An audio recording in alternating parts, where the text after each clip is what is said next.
taate yaada sobaa himtu. Dhugaa Waaqaa yoomuun lallabaa cubburraan afuree kan na godhate lubaa dhugaa isaa dubbachuu maaliif an dadhabaa inni du'aa ka'ee deemee tan lallabaa inni du'aa ka'ee deemee tan lallabaa. Inni waaqa ta'ee akkamitti du'a kan na dhibetu kana dhaga'i namana kanaafuu iddoo wanti ati jettu inni du'ee kaane yeroo kee maafittu hamma kana galtee kitaaba dubbistuu gurbaa. Inni waaqa ta'uu na mormuu hin dandeessu seenana sitti maa maaloo nan dhageessu. Inni waaqa ta'uu na mormuu hin dandeessu seerana sitti maa maaloo nan dhageessu. Isa waan diigee ka'uu Yesuus qofaadha kan hundaa danda'u kan kana dhaga'u isatti deebi'u kan kana dhaga'u isatti deebi'u. Dhagaa akka diigee ati yoo argite wanta taane nimin jechi kee namite kanaafuu dubbatin wanta taane fitte jechi ati jettu naaliqifamuu didde jechi ati jettu naaliqifamuu didde. Ani sobee miti argeetan dubbadhe kan inni dubbadha kan inni nuuf godhe wanta gurguddaadha kanaafuu deebii maaloo dirribaadha Yesuus Kiristoos mo'aaf mo'ataadha Yesuus Kiristoos mo'aaf mo'ataadha. Akka ta'us ilaalu kunoo xiqqoo kana maalatti danfita akkuma jabana. Wanta taane sobin maaloo namannana dura mee guddadhu hin dubbatin kana dura mee guddadhu hin dubbatin kana. Inni dura mo'uun erga dhugaa ta'e maafanni isa darbaa dinqii isaa ol ka'e isa waala diigee mirga abbaa ol ba'e isa kana nima erga inni dura mo'e dubbatti deebi'u yaada kee dhaga'e kanumaa dubbachuuf isa tasna ka'e yaadni kee nan dhaabu dubbatti deebi'e dubbiin kee nan dhaabu dubbatti deebi'e. Maali yoo lakun garaatti kan jettee maali mijaati garaatti kan jettee maali mijaati dubbii koon nageessuu nama suduraati anaafuu nan galle waa'ee iddoo isaati ati immoo daa'ima nama naa gadhiti maaliif na falmitaa akka ilma mooti maaliif na falmitaa akka ilma mooti. Edaatiin barree ani ilma mootiiti mootiin ani qabus qaanessaa diinaati gara isaatti kootu siifis abbaa keeti gara isaatti kootu siifis abbaa keeti. Abbaan nama jedhee kan kana naa jettu warri Israa'el kun maa nama falmitu qophaa na falminii waammadhu gargaartu akkasuma ta'e yaada koo jijjiirtu wareen kee nagaa na biraa hin turtu wareen kee nagaa na biraa hin turtu. Hamma siin galletti si dhibuu danda'a osoo sii kenname qalbii kee nagaa. Kanaafuu obboleessa gara isaatti deebii yaada kee hundumaa fannoo isaarra kaa'i yaada kee hundumaa fannoo isaarra kaa'i. Obbolummaa maal qabna mijaa kan akkas jettu ati kana yaada foolleeti akka boruu hawaasa obbolummaa maal qabna mijaa meena dhiisi waan jettu yoo dhabde maaloo galii dhiisi waan jettu yoo dhabde maaloo galii dhiisi. Akkasitti fudhatiin maaloo obboleessa Yesuus biratti nuti obboloota kanaafuu dhaga'i dhiisi waan baroota fuula Waaqayyootti nuti qulqulloota fuula Waaqayyootti nuti qulqulloota kanaafuu dhaga'i ani dubbiin namne karaa Yesuusin kaane iddoo cabne. Du'a ka'uun jireenya arganne malee anaaf silaa qaataa banne malee anaaf silaa qaataa banne.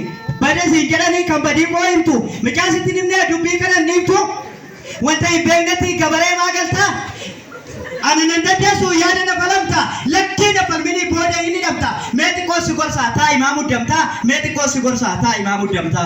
Hafuura isaatu na keessaa dubbata si galuu dhabuudhaaf sammuun na dhiphata osoo si galime si ka'ee dubbata tola kiyyaaf keetii fannootti ol ba'ee har'a galataanii isa toosa na ka'e kanaafuu obboleessa dura dabaafadhu wanta dubbattetti qalbii kee daradhu wanta dubbattetti qalbii daradhu.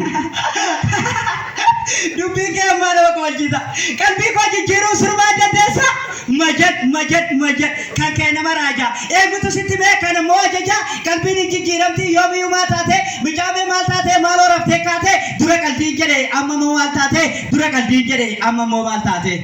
Qalbii gaddirachuun qalbii tanaa miti wanti jijjiirratu yaada garaa keeti malee obboleessa koo sitti jettu miti wanta dubbattetti yaada gedderadhu jireenya keetii fi fayyisaa fudhadhu jireenya kee irratti Yesuusin fudhadhu. Inni uumaa uumamaati Waaqayyoo jiraata tokkicha ilma isaa nuuf erge baay'ee nu jaallata maal obboleessu maaliif akkasitti qoostaa. Oh wayyoo osoo ijuma foonii kanaan argitee hundumaa akkaataa ulfina isaasiin dhiisee reebamaa garafamaa cubbuu kan kee baataa. Maal obboleessu uumaa keetti qoostaa carraa baay'inaa tokkitti gaarummaa waaqaatti go'istaa. Addunyaan kun baramee baduuf jira warra amma qoosanii dubbii isaa dhaga'uu dandan hundinuu walitti qabamanii baduuf jiru. Waaqayyo akkuma jalqaba kaayyoo isaaf nama uume amma garuu addunyaa qabuuf murtiin ni dhufa kan isan beekne hundinuu badiisaaf harka isaatti kufa. Yaa uumaa koo ati naaf qalamte bakka buute iddoo koo. Yaa Waaqayyo Gooftaa jaalalli kee dhuman qabu amma garuu hafuura kee ergiti nama kanaaf qalbii isaati bani.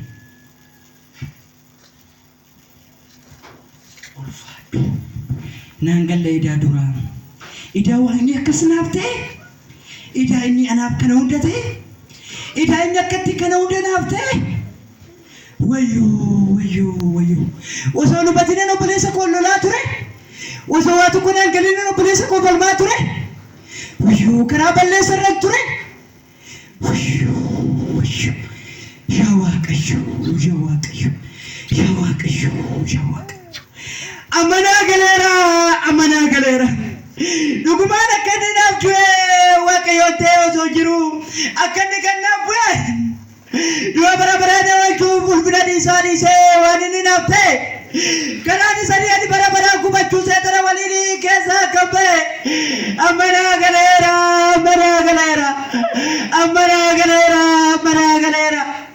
yaada qoosaa du'aa keessaa na baaseera inni qalbii namaa inni sun dhagadhiiseera Waaqayyooma qalbii koo naa baneera amanaa galeera.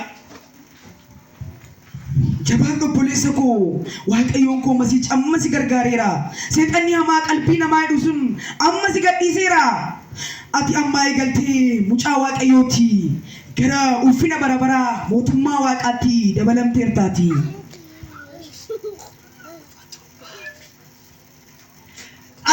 natti argama yommuu samiirraa gad bu'u natti argama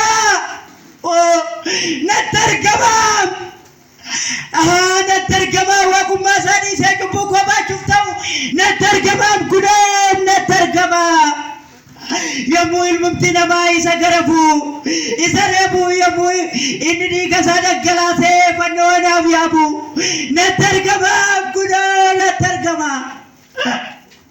Kuda wala digeera mututu duwani se bayera bartota isati nake magarchiseera watuma baratoni ilaalanu inni gara samiitti bayera kuda na targama Kiristoos mirga baataera kuda na targama.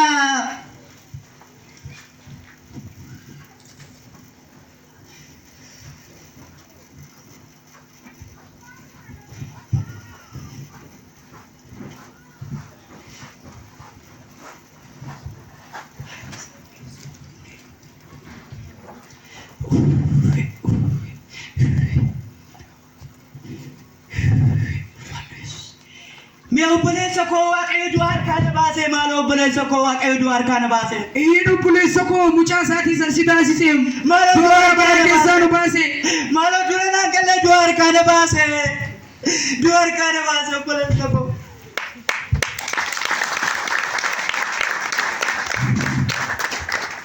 Mee amma kee obboleessa koo Yesuus inni du'e kun deebi'ee ni dhufa. Inni nuuf dhibbate sun deebi'ee ni dhufa. Addunyaa kanatti muruuf bara baraan ishee gubuuf ijoollee isaa warra har'a sadakaan gara isaatti fudhachuuf samii haaraaf lafa haaraa uumee bara baraan jiraachuuf jireenya addaa madaallii hin qabne ijoollee isaaf laachuuf Yesuus Kiristoos deebi'ee ni dhufa. Yesuus masiicha qooda keenya sanuuf qalamee dafii kootu. Ameen.